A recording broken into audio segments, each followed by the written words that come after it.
The dynamic duo in the backfield for the Clemson Tigers will be the biggest reason they're successful offensively in 2023. And I'll tell you why next on the Locked On Clemson podcast.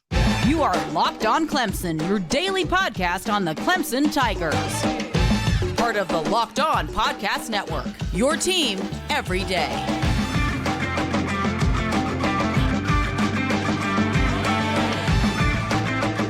What's up, Clemson family? Welcome back to the Locked On Clemson podcast, your daily podcast covering your Clemson Tigers, part of the Locked On Podcast Network, your team every day. I'm your boy, Damian Parson, always on the ones and twos. You can find me on Twitter at DP_NFL.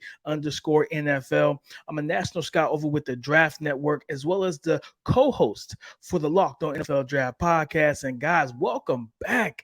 Go Tigers. You already know I appreciate you guys as always, your family, and it's nothing but love coming this way. And I appreciate y'all for being my everydayers and tapping in with me, especially on YouTube. For those who subscribe and continue to do that. But I appreciate y'all, man. We got a nice show, man. We're going to talk about the offensive strengths for 2023 for the Clemson Tigers. You know, that dynamic duo in the backfield, that dynamic running back duo, Will Shipley and Phil Mafah. And we're going to get into the offensive line. It's pointed upward. It's trending upward, right? Turning into a strength, as well as on the Prowl, talking about some more recruiting. Another 4-star offensive lineman is putting Clemson in their top 10. But let's go ahead and get started with those running backs, because you know that's my favorite position, guys. So listen, what you see and what we're going to be, what we have to understand is, yes, with Cade Klubnik at the quarterback position, this team will go as far as the running game will take them. And when you look at the depth chart, of course, at number one, the RB1 is Will Shipley, right? Right behind him is Phil Mafah. Then we have Dominic Thomas, Keith Adams rounding up the third and fourth spot. But then also you're looking at Jarvis Green and Jay Haynes, who will also be joining the team later this summer as well. So when you look at what you're going to have, I mean, those other four names, you know, Dominic, Keith, Jarvis, Jay, those guys rounding out the last couple spots on the depth chart and on the roster for the running backs. While they may be talented backs, right? This team is going to be a two-headed run game. I truly envision that. When you look at Will Shipley, one of the most dynamic and versatile running backs in the nation right now. You know, I mean, especially for him, you know, with the NFL draft coming up, I'm expecting teams to have their eyes on this young man, because he can do it all. He can run between the tackles, he can run in the zone game and attack the perimeter, but also catches the ball out of the backfield, and he returns kicks. So you think about the ability that this young man career kickoff average is 26 yards. 704, career kickoff yards with, I think, 27 kickoff returns. But he's so talented, and he's going to be the lead back, right? Like, for his career right now, over here, Clemson, 1,900 yards rushing, 26 total touchdowns on 359 career attempts. So, like, this young man is, and then we have like 54 career receptions is good. Don't get it twisted, but we haven't even seen the best of what he can be in terms of really feeding him and giving him a full workload. And that's what's really, really intriguing to me for this season, is because, okay, what we're going to deal with and what we're going to see with him is simply like feeding the beast. And I think, especially with Phil Mafah, when you start, factoring him in, I would like to see them both on the field at the same time. And I'm going to tell you why I say that, ladies and gentlemen, because I feel like you can really, especially in this new offense for Garrett Riley, he used both his running backs last year. Now, granted, like I talked about with Kendrick, with Kendrick Miller, he was the lead back.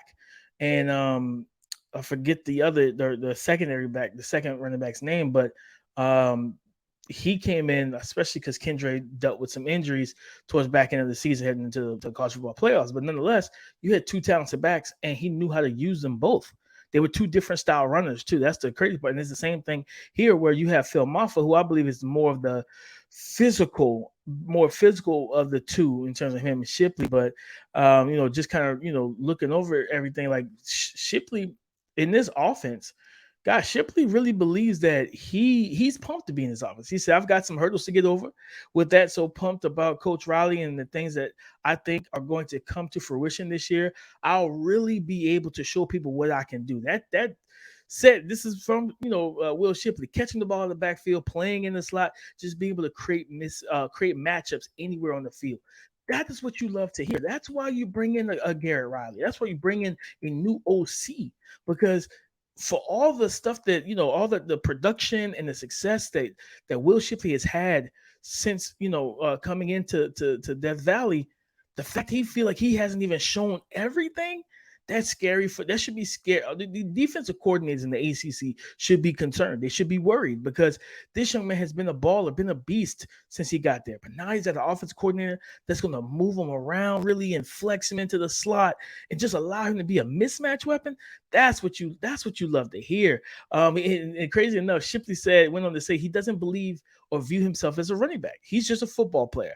His quote: I like to think of myself I don't like to think of myself rather as a running back. But at the same time, I don't ever want people to think I won't take 20 carries in between the tackles. I love it. I love that stuff. And I love getting hit, man. That's what people don't realize about me. You can ask my teammates, but I'm just crazy out there. Once I switch into that football player mode, I love every part of it. And guys, listen, that's what you want to hear from your star back. No, yeah, I don't want to be viewed as just a running back, because we know the narrative, especially going into the NFL draft, running backs don't matter, so forth and so on, all that craziness, right? But you don't want to be labeled as just a running back. You want people to know, hey, I'm versatile, man. I can run routes. I can line up out wide. You can put me on linebackers, safeties, even some corners, and I can get the job done. I love that. In terms of Phil Mafah, so far in his career, he's coming off career highs from 2022, 98 carries, 515 yards, 4 touchdowns, as well as adding 9 catches for 48 yards over the last 14 games last season. He only had 1 start. But when you look at, just his career, entering 2023, 166 rushing attempts for 807 yards, 7 touchdowns, 16 receptions for 98 yards, and only 478 offensive snaps over 23 career games. And the wild part about it is Mafah thought about transferring. That's what's so crazy about this, that we could have been without our, what some people will say, 1A, 1B in terms of our, to the top RBs on this roster. Mafah said, he thought about transferring, but Clemson's where he wants to be. I could have been anywhere else, but this is just a place for me. Mafah said during the spring, I just realized where I really wanted to be and where God called me to be after talking to my family and talking really to God, which is what matters most of all. I feel like I came to the decision that this is where I want to be and this is where I originally wanted to be. So you look at what you're going to have with Mafah. You come in with 2 guys who are, I would say, best way to put it, they're focused, determined, and I love it, right? Like, these are 2 very, like, heavy, like, their mindset right now is where you want it to be, right? Like, and you can't change that. Like, you can't coach that into a player. A player has to have, they have to want that for themselves, to be that focused and that determined. And both of these guys, they're ready to rock and roll. And I can't wait to see what this offense is going to look like. Because like I said, yes, Cade Klubnik is back there.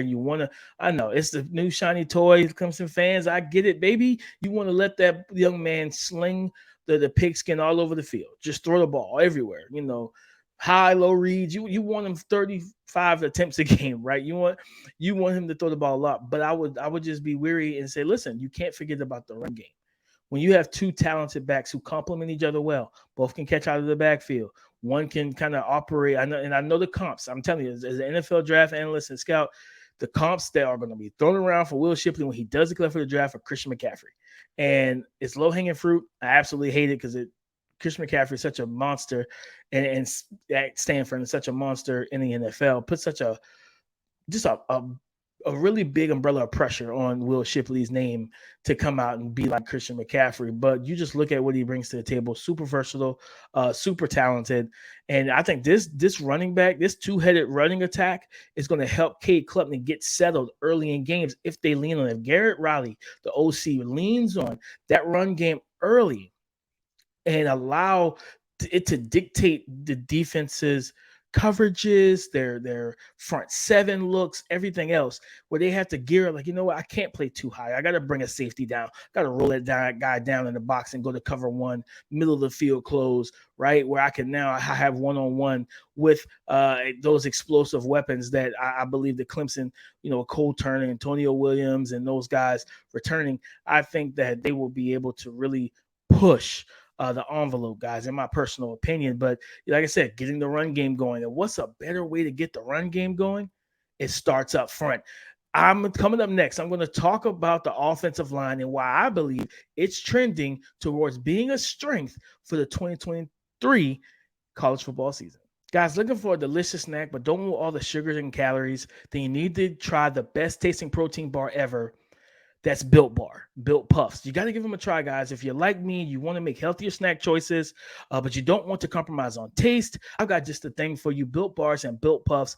Built Bars are healthy and taste amazing. Seriously, they taste so amazing, you won't even know that they're good for you, guys. I promise you, I can attest to this. You got to try it. What makes them so good, they're made out of 100%, or they're covered in 100% real dark chocolate. You heard me correct, 100% real dark chocolate. They have unbelievable flavors like churro, peanut butter brownie, and my personal favorite, which is cookies and creams. So you can do like me and go to a local Walmart, the pharmacy section, grab a 4-bar box of Built Bars. Or you can go to your local Sam's Club and get the specialty flavors while they're there.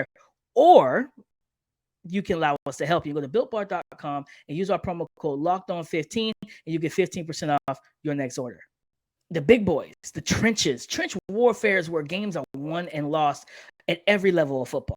High school, Pop Warner, high school, college, especially in the NFL. If you cannot win the line of scrimmage, it's going to be very difficult for your offense to find rhythm, to be effective, and even to create any type of explosive plays, whether it's deep passing game or explosive plays in the run game. And as I just talked about with the two-headed rushing attack with Mafah and Will Shipley for the Clemson Tigers this coming fall, the guys that's going to help them be successful is this offensive line. And what I'm really intrigued by, center Will Putman, which you guys heard me talk about on my first episode. I believe it was my first episode last week. I talked about Will Putman.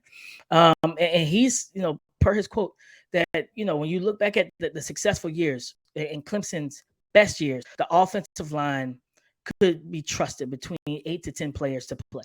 And he feels like this Tigers team are back to that level for 2023. When you look at, just the multi-year starters on the offensive line, Marcus Tate and Walker Parks at right guard, or at the guard spots, right? While Blake Miller is back at right tackle after starting every game as a true freshman. Listen, this young man had some struggles at times last year as a true freshman, but that's to be expected. Now what you're looking for and what you're hoping to see from Blake is for him to be a bigger, stronger, more experienced version of himself and taking that next step. Mitchell Hayes, with Tate, last year Tate suffered a knee injury in the season. Mitchell Hayes filled in for him, and Mitchell Mays, and Mays has started multiple games and is capable of playing both tackle and guard. Then you think about the former 5-star, Tristan Lay and Colin Sadler, a former 4-star, are the leading candidates to follow McFadden at left tackle, but Tate can also play. So, guys, the main thing is that when you look at this offensive line, there's versatility, there's experience, and there's athleticism and power. There's just a mixed bag of guys that mesh well together. So the main thing for them now is, okay, how do we, really get those, get the best 5 out there, right? That's what summer camp and, in late summer camp going into the fall before the season. That's what those things are going to be so important in camp, to see who's the best 5.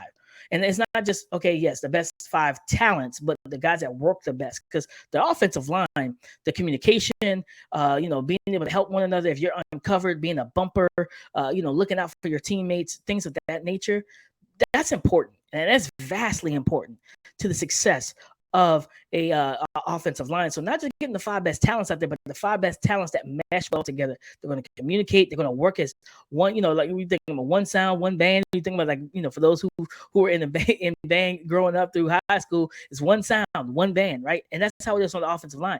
It's one group. No one man is bigger than the group. Because yes, if you lock your side down at left tackle, but your right tackle is getting beat, or your right guard is getting beat, Your center is getting put on his back. It doesn't really matter how good you are. You have to be you have to be a cohesive unit. And for this run game, I think they should, like I said in the last segment, coming out early, especially in this season, getting again, Cade is a first year starter. This is his first year. You don't want him going out there dealing with, it's going to happen, right? Dealing with the jitters and the butterflies and all that stuff, and being anxious and excited, being too amped up and stuff like that. That's going to happen. That's just because he's a human. That's human emotion. That's going to happen. But how do you settle him down? The run game. And how can the run game be effective and get going? The offensive line. And the biggest thing is that, listen to Putman and reading this quote. Putman said, I think we'll have a lot of guys who are interchangeable. I think a lot of guys are going to be able to play. And I think that's going to help our new offense. This kind of fast tempo offense, because guys are going to be juiced and ready to go. Maybe some guys can get a breather and we'll just keep it rolling. And that's big too. Because you think about it, you rarely ever hear, now again, because you want to be cohesive, taking guys in and out of the lineup, like it could mess with like cohesiveness and chemistry. But if it's only for a play or two, it's okay, right? So some of the, especially with like in that quote from Senator Will Putnam. Sorry, I was saying Putnam this whole time. Putnam, like with this offense gonna be fast paced.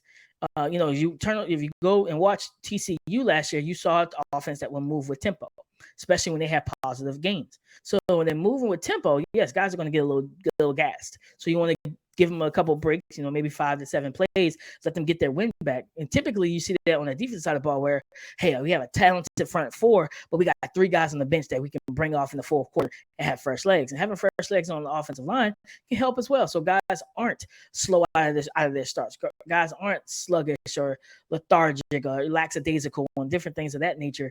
You want to have that depth, and you want to have guys that you can trust. And if you feel like you can trust the offensive line to make the right plays and guys that come in and play well, listen, you can't beat that, ladies and gentlemen. I'm just saying, you can't beat it. So you want that, right? And some names, second team guys, Jordan McFadden, they talked about Matt Bockhorst, Cade Stewart, things like that was on the second team, just kind of over the years. So like you want to put yourself. And we've seen multiple guys go to the NFL. John Simpson, Jackson Carman. I think McFadden was drafted this year. So, like, you think about this offensive line and the guys that are there. I absolutely love Will Putnam. And when we're watching him on tape, I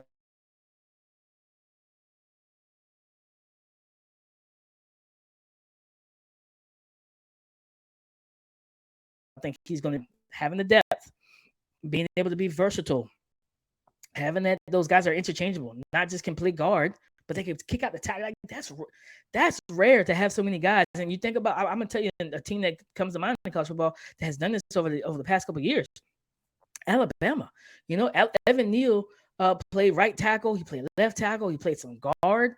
Like they've done it. He was a top 10 pick in the 2022 NFL draft to the New York Giants. So we've seen this, where like Alabama had multiple guys. I think Jedrick Wills, who plays for the Browns, he was at right tackle at one point early in his career. He flipped to left. So having guys that can be moved around, right, and it allows it to, hey, if someone's hurt, you got a guard that can kick the tackle. That's chef's kiss. That's where you can not just get you out of a pinch, but that can play 6 to 7 games. That's incredible depth and versatility, and that's what you want. So the most important group for the 2023 Clemson Tigers offense, of course, as always, starts in the trenches. It is the offensive line, but you talking about starting in the trenches. We got another 4-star offensive lineman, big boy, who has Clemson ranked in his top 6. We're gonna get more into offensive line talk on the Prowl coming up next. Oh, I hope y'all like the name, family. I was trying to find a name because I try to talk about recruiting at least once a show, and so I had to think about the segment name. Trying to get fun with it, have some fun with it on the Prowl. Right, the Clemson Tigers are on the Prowl looking for more 4- and 5-star recruits, and they got a guy top rated, one of the top rated tackles in the nation. I think this past Thursday put Clemson in his top 6. Michael Uini, UINI, 6'7", 290, 4-star recruit for ESPN, Rivals, and 24/7 Sports. ESPN has him rated as a top 5. He's number 4 ranked offensive tackle in the nation. Rivals has him rated as a top 20.